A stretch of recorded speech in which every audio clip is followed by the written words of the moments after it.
Internet joke ఇప్పుడు దేశాన్ని వణికిస్తున్న reality. చూడ్డానికి ఇదొక సెటైర్ లాగా, కామెడీ సినిమా స్టోరీ లాగా అనిపించవచ్చు. కానీ కేవలం ఒక నెల రోజుల క్రితం ఇంటర్నెట్ లో ఒక చిన్న జోక్ లాగా స్టార్ట్ అయిన ఒక సోషల్ మీడియా పేజ్ ఇవాళ దేశ రాజధాని ఢిల్లీని షేక్ చేస్తుంది.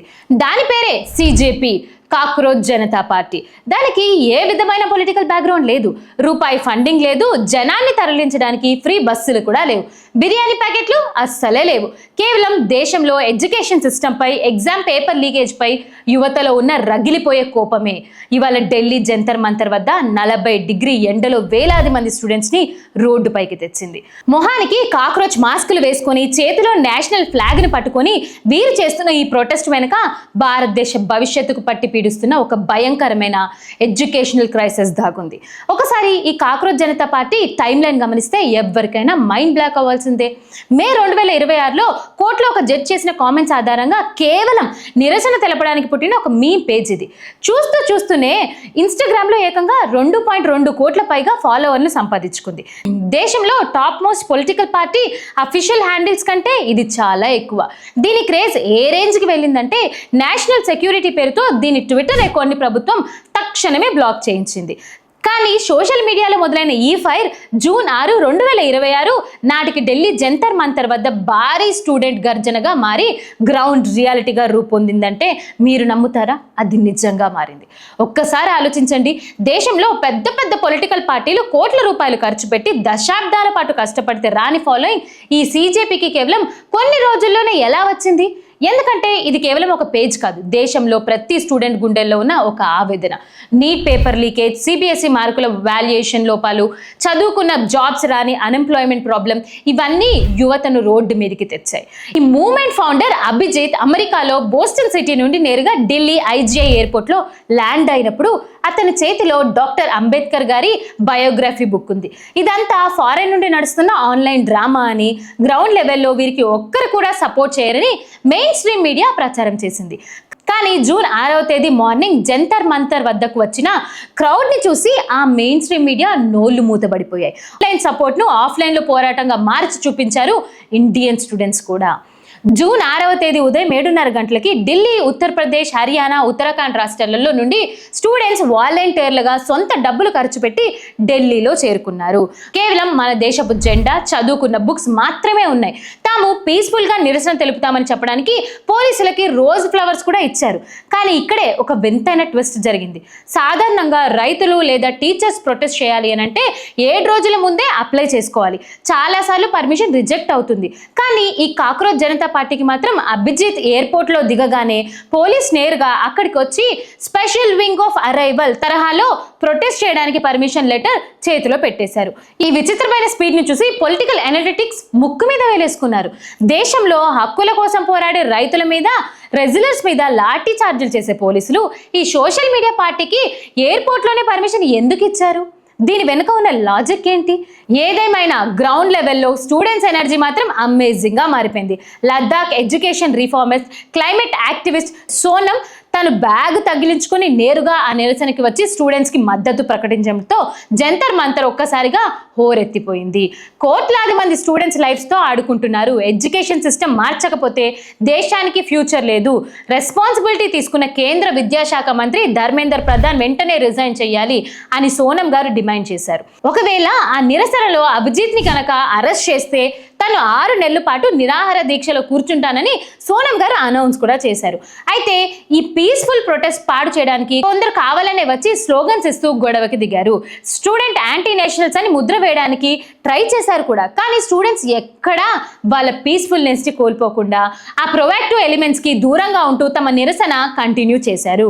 ఢిల్లీ పోలీసులు కూడా చాలా అప్రమత్తంగా ఉండి ఎలాంటి అల్లర్లు జరగకుండా సిచ్యువేషన్ ని మేనేజ్ చేసుకుంటా వచ్చారు. ఇప్పుడు అసలు ప్రాబ్లంలోకి వెళ్దాం. భారతదేశంలో అసలు ఎగ్జామ్ పేపర్ లీక్ అనే ఒక సిస్టమాటిక్ మాఫియా బిజినెస్ ఎలా మారాయో అర్థం చేసుకోవాలి. ఇది ఒక రాష్ట్రానికో ఒక ఎగ్జామ్కో పరిమితం కాదు.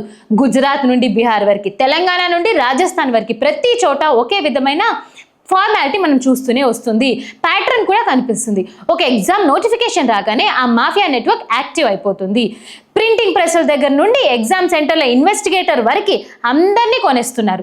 నీట్ ఎగ్జామ్లో ఒక సెంటర్ నుండి డజన్ల కొద్ది స్టూడెంట్స్ టాప్ ర్యాంకులు సాధించడం, ఒక రూమ్లో కూర్చున్న వాళ్ళకి 100కు 100 మార్కులు రావడం యాదృచ్ఛికం కాదు. ఇదంతా కోట్ల రూపాయల డీలింగ్స్ వెనక నడిచిన పక్కా ప్లానింగే. ఒక్కసారి ఆలోచించండి, ఒక మిడిల్ క్లాస్ ఫ్యామిలీకి చెందిన స్టూడెంట్ రోజుకి 14 నుండి 16 గంటలు లైబ్రరీలో, కోచింగ్ సెంటర్లో కూర్చొని ప్రిపేర్ అవుతాడు. వాళ్ళ పేరెంట్స్ తమ పొదుపు మొత్తాన్ని కోచింగ్ ఫీజుల రూపంలో తగిలేస్తున్నారు. కానీ ఎగ్జామ్ రాసి బయటికి రాగానే వాట్సాప్లో ఆల్రెడీ పేపర్ లీక్ అయిపోయిందని, కీ పేపర్ సర్క్యులేట్ అవుతుందని తెలిస్తే ఆ స్టూడెంట్స్ మానసిక పరిస్థితి ఏమై ఉంటుందో ఒక్కసారి ఆలోచించండి. ఆ డిప్రెషన్ తట్టుకోలేక ఎంతమంది సూసైడ్కి తోడ్పడుతున్నారో మీకు తెలుసా? National crime record bureau NCRB data చూస్తే ఇండియాలో స్టూడెంట్ సూసైడ్ రేటు ఎట్టకేట పెరిగిపోతూనే ఉంది. ఎందుకంటే వాళ్ళకి సిస్టంపై నమ్మకం పోతుంది. ఎంత చదివినా లీక్ చేసేవాడికి సీట్ వస్తుందని నిరాశ వాళ్ళల్లో స్పష్టంగా కనిపిస్తుంది. ఆ దారుణమైన సిస్టమ్ని మార్చడానికి అడిగితే దాన్ని కూడా రాజకీయం చేయడం మన పాలకులకి అలవాటుగా మారిపోయింది కూడా. ఇక ఈ గవర్నమెంట్స్ మాయాజాలం పక్కన పెడితే మన దేశంలో ఉన్న ప్రైవేట్ ఇంజనీరింగ్ కాలేజ్ దందా ఇంకో రేంజ్లో ఉంటుంది. IIT, NITలో సీట్ రాని వాళ్ళు 95% మంది స్టూడెంట్స్ ఈ ప్రైవేట్ కాలేజ్లో వైపు వెళ్ళిపోతూ ఉంటారు. లక్షలాది రూపాయల డిపాజిట్లు, ఫీజులు కట్టి జాయిన్ అయిపోతూ ఉంటారు. ఆ కాలేజ్లో మార్కెటింగ్ ఎలా ఉంటుందంటే మా దగ్గర 100% ప్లేస్మెంట్స్ ఉంటాయి, మా బిల్డింగ్ ఇంటర్నేషనల్ స్టాండర్డ్స్లో ఉంటాయి అని పెద్ద పెద్ద యాడ్స్ ఇస్తారు. కానీ రియాలిటీ ఏంటంటే వీరు చెప్పే 4 ఏళ్ల సిలబస్ 20 ఏళ్ల కింద నాటిది. ఇవాళ ఇండస్ట్రీలో చూసుకుంటే ChatGPT, generative AI, Gemini, advanced data science నడుస్తూనే ఉంది. వీళ్ళు ఇంకా కాలం చెల్లిన పాత ప్రోగ్రామింగ్ లాంగ్వేజ్ నేర్పిస్తూ ఉంటారు. 4 ఏళ్ళు పూర్తి చేసుకొని బయటికి వచ్చేసరికి స్టూడెంట్స్ చేతిలో ఒక కాగితం ముక్క తప్ప మార్కెట్కి అవసరమైన ఒక స్కిల్ కూడా ఉండదు. అందుకే కార్పొరేట్ కంపెనీలు వీళ్ళని అన్హైరబుల్ అని రిజెక్ట్ చేసేస్తున్నారు డైరెక్ట్లీ. జూన్ 6వ తేదీ సాయంత్రం 5 గంటలకి డెడ్ లైన్ ముగిసింది. విద్యాశాఖ మంత్రి ధర్మేంద్ర ప్రధాన్ రిజైన్ చేయలేదు. ప్రైమ్ మినిస్టర్ ఈ విషయంపై సైలెన్స్ కూడా వీడలేదు. ఇప్పుడు ఈ కాక్రోచ్ జనతా పార్టీ ముందున్న బిగ్గెస్ట్ ఛాలెంజ్ ఏమిటి? ఒక గ్రౌండ్ లెవెల్ పొలిటికల్ ఇన్వెస్టిగేషన్ లేకుండా కేవలం ఆన్లైన్ క్రేజ్తో ఈ ఉద్యమాన్ని దేశవ్యాప్తంగా ఎలా తీసుకెళ్తారు? ఎందుకంటే డిజిటల్ వరల్డ్లో ట్రెండ్ అవ్వడం ఈజీ, కానీ దాన్ని పొలిటికల్ ఛాలెంజ్గా మార్చడం చాలా అంటే చాలా కష్టం. మరోవైపు కాంగ్రెస్ లాంటి ట్రెడిషనల్ అపోజిషన్ పార్టీలు కూడా ఈ CJPపై ఎందుకు అసంతృప్తిగా ఉన్నాయి? ఇక్కడ మనం ఒక పొలిటికల్ థియరీని అర్థం చేసుకోవాలి. దాన్నే సేఫ్టీ వాల్వ్ థియరీ అంటారు. బ్రిటిష్ కాలంలో ఇండియన్ నేషనల్ కాంగ్రెస్ స్థాపన వెనుక ఇలాంటి ఒక వ్యూహం ఉండేదని హిస్టరీలో చెప్తూ ఉంటారు.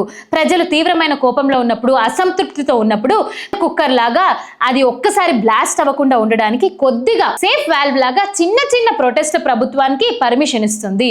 ఇప్పుడు మన ముందున్న బిగ్గెస్ట్ క్వశ్చన్ ఏమిటంటే, నేపాల్, బంగ్లాదేశ్లో రీసెంట్గా యూత తిరగబడి ప్రభుత్వాలని ఎండగడుతుంటే ఇండియాలో కూడా స్టూడెంట్స్ కోపం హద్దులు దాటకుండా ఉండేందుకు గవర్నమెంట్ ఈ CJPని ఒక ప్రెషర్ రిలీజ్ వాల్వ్ లాగా వాడుకుంటుందా?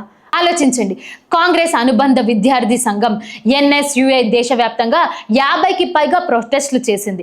48 డిగ్రీల ఎండలో పోలీసులు వారిని లాఠీలతో కొట్టారు, అరెస్టులు చేశారు, వాటర్ కెనాన్ వాడారు.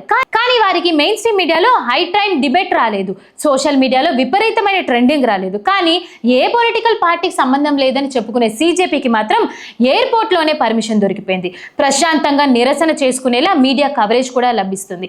అంటే యువతలో ఉన్న రియల్ కోపాన్ని ట్రెడిషనల్ అపోజిషన్ పార్టీలకు లాభం చేరకూడదు అని కొత్త పార్టీ వైపు డైవర్జన్ చేసేలా తెర వెనక ఏమైనా స్కెచ్ నడుస్తుందా అనే అనుమానాలు ఇప్పుడు మనం కొట్టేయలేము. ఎందుకంటే ఆ అనుమానాలు క్రియేట్ అవుతూనే ఉన్నాయి. ఇంతకుముందు కాంగ్రెస్ పార్టీ చేస్తుంది, ఇప్పుడు BJP పార్టీ చేస్తుంది. అంతేనా? అంటే వాళ్ళ కోపం మరింత లాగకుండా, మరింత ఇదవ్వకుండా వాళ్ళని సైలెంట్ చేయడానికి ప్రొటెస్టులు చేసుకొచ్చి ఆ తర్వాత వాళ్ళని సైలెంట్ చేయడము. అంతేనా? ఈ కాక్రోచ్ జనతా పార్టీ వెనుక ఏ స్ట్రాటజీ ఉన్నా లేదైనా ఇది ఒక జెన్యూన్ సోషల్ మీడియా విప్లవమే అయినా విషయం మాత్రం నిజం. భారతదేశం యువత మనసులో ఒక భయం అనే తెర తొలగిపోయింది. ఇన్నాళ్ళు స్టూడెంట్స్ అంటే కేవలం ఎగ్జామ్స్ రాయడానికి, ఫీజులు కట్టడానికి మాత్రమే పరిమితం అనుకునే పాలకులకి ఇది ఒక గట్టి వార్నింగ్. ఇన్నాళ్ళు మెయిన్ స్ట్రీమ్ మీడియా దేశంలోని అసలు సమస్యలు డైవర్ట్ చేయడానికి టైం వేస్ట్ చేస్తుంది. పేపర్ లీకేజ్, అన్ఎంప్లాయ్మెంట్ లాంటి మెయిన్ ఇంపార్టెంట్ టాపిక్ను పక్కన పెట్టి కేవలం వేరే అవసరం లేని ఇష్యూస్ పై యూత్ను మిస్గైడ్ చేయాలని చూశారు. కానీ జంతర్ మంతర్ సాక్షిగా స్టూడెంట్స్ ఆ ఆటలు సాగనివ్వలేదు. మీ డిజిటల్ కంప్యూటర్ స్క్రీన్స్ వెనక దాక్కుని మీమ్స్ వేసిన జనరేషన్ అనుకునే యువత ఇవాళ రోడ్డు మీదకి వచ్చి హక్కుల కోసం నిలబడింది.